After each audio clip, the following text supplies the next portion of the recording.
My kitchen drawers were rolling very bumpy. They roll on these two rollers, and then they have a track in the middle for guidance. So I took the drawers out, and here's what I found.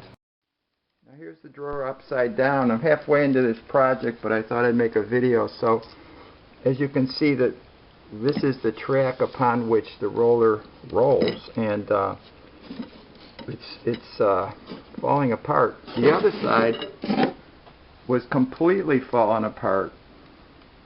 So that's the reason that the drawer wasn't rolling smoothly. So what I did was I just cut it off.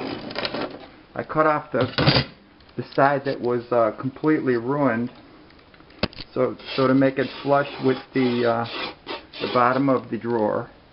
And then I bought these 1/4-inch square hardwood pieces at Home Depot, and what I'm going to do is glue this with wood glue right there to there, and it's about the same. In fact, it's exactly the same height as the old track, so that's what I'm going to do.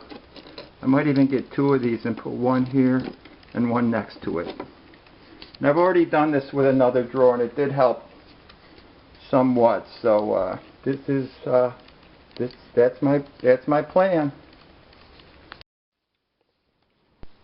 Now I've got the 1/4-inch square piece of wood on there, and I've glued it.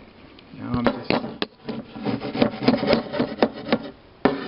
making sure that it's a little bit over the cracked part, the damaged area, but it's on this surface enough so that it holds.